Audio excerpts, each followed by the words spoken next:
डब्बा के जाने के बाद में डब्बा का कंटेंट जो है ना जनाब ने हथिया लिया है।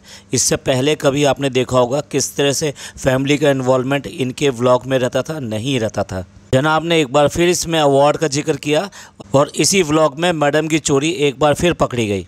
आज की चर्चा में आपका स्वागत है। आपको जनाब के इस व्लॉग के बारे में पूरी तरह से बताएंगे।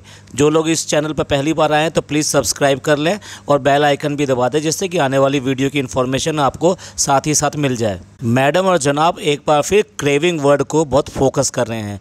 वो कहीं ना कहीं से एक शगुफा छोड़ना चाहते हैं जिसके पीछे सब लोग लग जाएँ और एक बार फिर दोबारा से ये चर्चा में आ जाएँ। तो मैडम की इस बात की जो क्रेविंग है वो जो है स्वीटनेस के लिए है, मतलब मीठे के लिए है। तो उन्होंने जो मंगवाया है, अब आप देखिए वो खा कैसे रही है। वो सीधे सीधे उसने ढक्कन खोला और उसके अंदर फोर्क डाला और उसको खाना शुरू कर दिया। भाई आपने अगर मंगवाया है, मे बी आपने अपने लिए मंगवाया होगा, क्या घर में किसी को और शेयर नहीं किया जाता? तो आप इस तरीके से पूरा का पूरा वहाँ पर टेस्ट करके उसको बिगाड़ रहे हो। आपको चाहिए था थोड़ा सा एक चम्मच में लेके, साइड में लेके, या चलो एक आपने फोर्क डाल दिया, उसे टेस्ट कर लिया तो ठीक है, उसको दोबारा डालकर तो आप वेस्ट ही कर रहे हो ना उसको। कुछ लोग कहेंगे घर में ये सब चीज़ें नहीं चलती हैं, घर में ये सब नहीं देखा जाता। पर ये तो मैडम वो हैं जो सबको इतनी ज़्यादा शिक्षा देती हैं, इतनी ज़्यादा शिक्षा देती हैं कि उनको टीचर मैडम भी कहा जा सकता है। हाइजीन की बात हो, एटिकेट्स की बात हो, तो मैडम के पास में बहुत सारी चीज़ें हैं। या तो ऐसी प्रीचिंग ना किया करें, या फिर किया करें तो उसको फॉलो किया करें। और जनाब का अपनी अम्मी से बात करने का अंदाज़ जो है ना बिल्कुल फॉर्मल लगता है। मतलब उसमें कुछ लगता नहीं कि भाई ये एक बाप माँ बेटी की बातें हैं। जैसे कि वो ये पूछ रहे हैं, अच्छा पढ़ रही हो, यासीन शरीफ पढ़ रही हो? हाँ। आप क्या खा रही हो? हाँ ठीक है। मतलब ये क्या ठंडा रिएक्शन, बिल्कुल ही ठंडा रिएक्शन। मतलब आपके अंदर कुछ नहीं है। यह आपको व्लॉग को दिखाने के लिए ही यहाँ पर शूट कर रहे हैं कि मैं और अम्मी जो है इंटरेक्ट करते हैं और वैसे ही व्यवहार करते हैं। लेकिन इससे पहले नहीं देखा होगा ये सब चीज़ें। जितनी बार इनकी अम्मी जो है इसमें दिखाई दे रही हैं, उतनी बार पहले नहीं देखा होगा, क्योंकि डब्बा चली गई है तो अब उसका सारा कंटेंट इन्होंने हथिया लिया है। और फिर दूसरी बात देखिए, बच्चों को भी बुला लिया और वो बच्चे भी जो फ़ोटोशूट में शामिल हो रहे हैं, बच्चे के साथ खेल रहे हैं, ये सब कर रहे हैं। तो ये सारी चीज़ें जो कि डब्बा करती है अपने व्लॉग के अंदर नीचे जाकर, वही सारी चीज़ें यहाँ पे करने की कोशिश कर रहे हैं। अच्छा, ये तो हो गया व्लॉग का दिखावा। मैं दिखावा वर्ड इसलिए यूज़ कर रहा हूँ कि शाम को जो अफ्तियारी का टाइम हुआ है तो फिर दोबारा से डोर खुला है, कैमरा ऑन, 1 2 3, और इस तरीके से फिर दोबारा से वो घर के अंदर आए हैं। यानी कि मतलब जब वो कैमरा चल रहा था तब आए थे वो घर के अंदर, अब कैमरा दोबारा चल रहा है तो फिर दोबारा घर के अंदर आए। इसलिए मैंने इसको कहा दिखावा। जो डब्बा करती है वैसे ही मैडम करके दिखा रही हैं। डब्बा का और अम्मी का जब आमना सामना होता है तो डेफिनेटली सबसे पहले तो सूट पे बात होती है। ये कौन सा सूट, कहाँ से लिया था, कैसे लिया था, मतलब सूट उनकी ज़ुबान से उतरता नहीं है। वैसे भी दोनों ने इतने सूट बदले हैं, यानी इतने नए सूट पहने हैं इस बार रमज़ान के अंदर कि बस समझ लीजिए जितने शॉर्ट्स हो रहे हैं या जितने व्लॉग बन रहे हैं उनमें सब में नया ही नया पहनना है उन्होंने। पता नहीं ये बिग बॉस चल रहा है क्या चल रहा है। बिग बॉस में लोग लेकर जाते हैं, इतने कपड़े लेकर जाते हैं कि वो कोशिश करते हैं कि वहाँ रिपीट ना करें और उनको हर बार नया पहन के दिखा दें। भाई ये रमज़ान है, इसमें चीज़ें जो है ना बहुत तरीके से खर्च की जाती हैं, वो चाहे सूट हो, कपड़ा हो, खाना हो, कुछ भी हो, क्योंकि इन सब चीज़ों का हिसाब देना पड़ता है। और दूसरी बात ये, अगर तुम्हारे पास में ज़्यादा है तो ये दूसरों को दे दीजिए, ये कहा जाता है। तो मैडम भी शुरू होंगी वो सूट के ऊपर और उनका एक रटाया डायलॉग, मैंने कहा था ना ये अच्छा लगेगा। वहाँ सूट दिलवाते समय तो माँ की बिल्कुल बोलती बंद कर दी आपने कि मतलब वो कुछ अपना पसंद नहीं कर सकती, कुछ बोल नहीं सकती।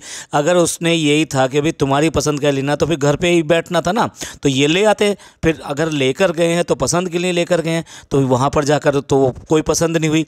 तो इस तरह से वहाँ तो माँ की पूरी तरह से बोलती बंद कर दी। इसका श्रेय इन्हीं को जाता है ना, ये माँ की गलती है क्या?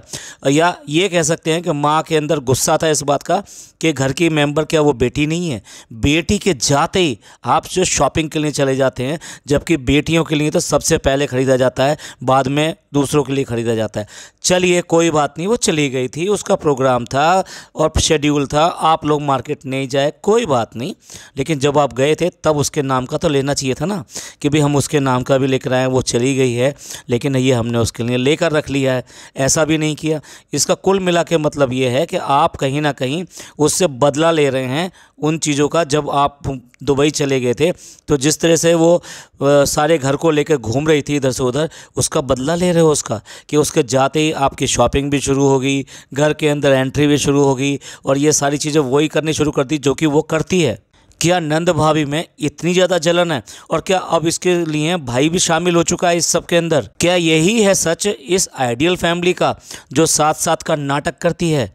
अब देखिए, गए तो थे कि भी ईद के कपड़े लेकर आने उसके लिए, लेकिन ये जो कपड़े वहाँ पर लेकर आए थे वो तुरंत ही सिलवा कर अम्मी ने पहन लिया और ये सब लोगों ने पहन लिया। यानी कि चाहे वो नान हो, चाहे वो बेटा हो, बेबी हो, और चाहे वो जनाब हो, सब ने वो एक बनाया हुआ एक जैसा सूट पहन लिया। तो इसका मतलब ये कोई स्पेशल ईद की शॉपिंग नहीं थी, तो आप रमज़ान की शॉपिंग करने गए थे जो कभी भी की जा सकती थी। तो उसके लिए डब्बा के जाने का इंतज़ार किया था आपने? यही रह गया है भाई बहन का प्यार और नंद भाभी का प्यार। मतलब कुल मिला के पीछे कुछ और बाद में कुछ और। चलिए, इसके ऊपर तो हम नंद भाभी के रिलेशन के ऊपर अलग से एक पॉडकास्ट बनाएंगे। बहुत सारे पॉइंट इकट्ठे हो गए हैं जिसमें एक दूसरे को शय और मात का खेल फिर दोबारा से खेल रहे हैं। इसको क्या पारिवारिक शतरंज कहना ठीक रहेगा? इसकी दुनिया, ये उसका जहान, मतलब कुल मिला के ये है इनकी शतरंज का जहान। चलिए अब बात करते हैं अवार्ड के ऊपर। अवार्ड के ऊपर हमने एक डेडिकेटेड पॉडकास्ट ऑलरेडी बनाया था, उसमें सारा बताया था कि ये अवार्ड कहाँ से आया है, कैसे चुना जाता है और ये इसकी एंकरिंग किसने की थी, प्रोग्राम कब आया था। और हाँ, ये अवार्ड जो हम वहाँ बताना भूल गए थे, ये अवार्ड किसी को दिया नहीं जाता, मतलब वहाँ पर बुला कर नहीं दिया जाता, ये सबके घरों पर भिजवा दिया जाता है। यानी पीपल आर सरप्राइज्ड कि भाई हमको ये अवार्ड आ गया। और अवार्ड क्या है कि जो फैंस हैं ना, ये उन्होंने चुना है। अब फैनों ने कब चुन लिया, कब इसका सर्वे हो गया, कब हो गया, कब नहीं हो गया, पता नहीं। और हमने उस पॉडकास्ट में ये भी बताया था कि किन किन लोगों को हराकर ये लोग जो है रियल लाइफ कपल बने हैं, जिसको सुनकर बिल्कुल बिलीव नहीं होता। मतलब जहाँ वोटिंग आ जाती है बात, तो वहाँ पर आप जो है ये कह सकते हो कि लोगों की पसंद है, बट ऐसा नहीं है कि आप ऐसा ही हो। जैसे कि देख ही रहे होंगे कि राजा बेटे का जो टैग है ना, वो अब नीचे पड़ा हुआ है। वो राजा बेटे का टैग ख़त्म हो चुका है, अब कोई राजा बेटा वाली बात नहीं है, सब चीज़ें अलग चल रही हैं। तो ये देख लीजिए अवार्ड की क्या अहमियत है। ये अहमियत है कि इस अवार्ड का आए हुए लगभग जो है 10 दिन हो चुके हैं रफली, और उसके बाद में इस अवार्ड को लेके बैठे हुए हैं, क्योंकि लगता है कि हिम्मत नहीं हुई जो पहले अवार्ड में छिछालेदार हुई थी, उसके बाद में तुरंत ही उसके अवार्ड को दिखाने की। और वैसे भी ये अवार्ड ज़्यादा वैल्यू नहीं रखता कि जिस तरह से ये चूज़ किया गया, इसमें ना कोई ज्वेलरी थी ना कुछ था। रही बात वोटों की, तो जनाब वोटों में तो पहले ही हार चुके हैं जब झलक का प्रोग्राम चला था। अब मैडम की बात सुन लीजिए। मैडम कहती है आप ये कहते हैं हम आपके इंस्पिरेशन है। हाँ, आप इंस्पिरेशन हो, और इंस्पिरेशन किसकी हो? झूठ की इंस्पिरेशन हो आप लोग, दगा की इंस्पिरेशन हो आप, क्योंकि हमने पॉडकास्ट बनाकर आपको बताया था कि रियल लाइफ आप कितने कपल हैं। क्योंकि उसमें हमने ये बताया था कि जनाब जो है फिसलते फिसलते बचे थे जब आप बिग बॉस चली गई थी, और जनाब किस तरह से जो है कहाँ पींगे बढ़ा रहे थे। वो तो मैडम जो बाहर आ गई और मैडम ने जो है रस्सा कस दिया और सारी चीज़ें ख़त्म कर दी। तो रियल लाइफ कपल ऐसे नहीं होते हैं, इनका आपस में ही विश्वास ना हो किसी एक दूसरे के ऊपर। जनाब उनकी चौकीदारी करते थे और ये जनाब की चौकीदारी करती हैं। आपने झलक के सेट पे भी देखा होगा कितनी बार वहाँ पे जाना हुआ, जबकि और किसी का फैमिली से क्या कोई आ रहा है क्या? और कोई किसी की फैमिली का मेंबर ऐसा नहीं है कि जिसकी कोई केयर करने वाला हो, या जिसके लिए खाना पीना ये सब चीज़ें ना भेजता हो या फिर ना मिलती हो। फराह के घर से भी खाना आता था, बाकी लोगों के घर से भी खाना आता था, और कई बार इतना खाना भी आया कि जो थोड़ा बहुत इधर उधर बटा भी इन लोगों में भी आया था। लेकिन उसके लिए उसके घर वाले तो नहीं आ गए थे ना, वो ड्राइवर वहाँ से ले आया था, क्योंकि उनके कुक बना देते हैं तो वो यहाँ तक आ जाता है। पर यहाँ खाना इंपॉर्टेंट नहीं था, उससे इम्पॉर्टेंट ये था कि जनाब पे नज़र रखी जाए, क्योंकि कोरियोग्राफर के साथ में फिर जनाब जो है रपट ना जाए, फिसल ना जाए। तो भाई ऐसी इंस्पिरेशन है झूठ की, दगा की। और फिर क्यों ना हो, मैडम ने भी जो किया है वही तो उन्हें मिलेगा, वही उनको बैक मिल रहा है इसी लाइफ में। अवार्ड के बहाने लाफ्टर अटैक और इतना इरिटेटिंग करते हैं, और जनाब भी जो से हंस के ये बात करते हैं, वो बिल्कुल रियल हंसी नहीं है, बिल्कुल फेक हंसी है। आप इस लाफ्टर मोमेंट को आप ध्यान से देखिएगा। जनाब हंसते हैं और जब हंस के चुप होते हैं ना उनकी आंखें मुस्कुराती हैं ना कुछ होता है। ये बिल्कुल ऐसा था कि अभी आपको हंस के दिखाना है और अब आप चुप हो जाइए। और मैडम का तो कहना ही क्या, इतना इरिटेटिंग व्यवहार करती हैं भाई, वाकई में इसको तो डॉक्टर की ज़रूरत है। जिस तरह का लाफ्टर अटैक इसके ऊपर पड़ता है और जिस तरह से ये बातें करती है, ये बिल्कुल भी नॉर्मल नहीं है किसी भी तरीके से। अब जनाब के कुछ गेस्ट आ गए हैं, यानी उनका फ्रेंड आ गया है और एक और पर्सन आ गया है जो कि वो झलक में उनको हेल्प किया करता था। अब ये तो देखिए, किचन में वो जो लड़की आई है, यानी कि जनाब के फ्रेंड की जो वाइफ है, वो किचन में काम कर रही है। भाई ऐसा होता है क्या गेस्ट के साथ में? अगर वो आए हैं, आपसे जूनियर हैं, तो आप उनको थोड़ा सा इज्जत दीजिए और उनको कहिए नहीं नहीं नहीं, आज नहीं, आज नहीं, आज नहीं, आज इस किचन में आप नहीं, आज मेरी बारी है और मैं कल तुम्हारे यहाँ आऊँगी या जब भी आऊँगी तब मैं तुम्हारे हाथ का ज़रूर खाऊँगी। बट इस डिसेंसी को कौन उनको बताए कि ये डिसेंसी रखनी पड़ती है गेस्ट वगैरह के साथ में, वो चाहे जूनियर हो या कोई भी। जब आपके घर पे कोई आता है ना, तो वो जूनियर सीनियर नहीं होता है, वो सिर्फ़ और सिर्फ आपका गेस्ट होता है। ऐसा मैं मानता हूँ, ऐसा ही होना चाहिए। अब यहीं पे ही वो मोमेंट हुआ जिस पे कि मैडम ने जो ड्रामा दिखा दिया अपना। हमने पहले भी एक छोटा सा वीडियो क्लिपिंग डाली थी जिसमें ये था कि जैसे ही डब्बा किचन में पहुंच गई, अचानक पहुंच गई, तो मैडम जो है बिना दुपट्टे के आराम से वह किचन में बना रही थी। जैसे ही उन्होंने पता लगा कि अरे कैमरा है, तो उन्होंने फटाफट जो सर ढका। इस बार तो वो भी नहीं कर सकी। इस बार जो लड़की आई है, यानी जनाब के फ्रेंड की जो वाइफ है, वो किचन की तरफ जाती है तो मैडम वहाँ से निकल के आती है। मैडम के दोनों हाथ सने हुए हैं जिसमें कि वो खाना बना रही हैं, और मैडम का दुपट्टा कहीं सर के आसपास भी नहीं है। लेकिन क्योंकि ऐसा क्यों है? ऐसा इसलिए है ना, वहाँ पे अब कैमरा नहीं था, लेकिन थोड़ी सी देर बाद में ही वहाँ कैमरा पहुँच जाता है जब मैडम जो है वहाँ पे खाना बना रही हैं। अब जब वहाँ बना रही हैं तब मैडम पूरे अपने गेटअप में आ जाती हैं।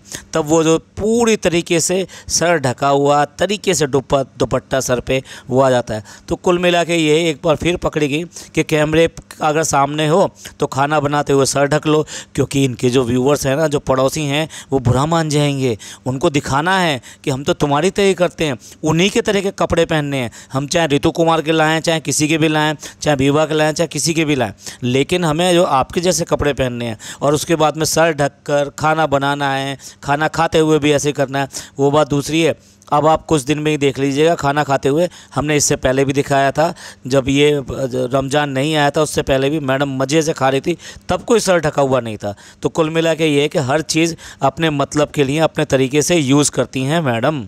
चलिए, इनकी हिपोक्रेसी तो बार बार सामने आती रहती है, वो बात दूसरी है। पड़ोसियों को कुछ दिखाई नहीं देता, उन्हें सिर्फ इनका फेस दिखाई देता है, और उसके इतने मुरीद हैं कि वो कुछ कहने वाले और कुछ समझने वाले हैं नहीं, या उनकी समझ में लगता है कुछ आता नहीं है। एंड करते हैं इस पॉडकास्ट का। ये पॉडकास्ट आपको अच्छा लगा तो प्लीज़ लाइक कीजिए, सब्सक्राइब कीजिए और शेयर कीजिए।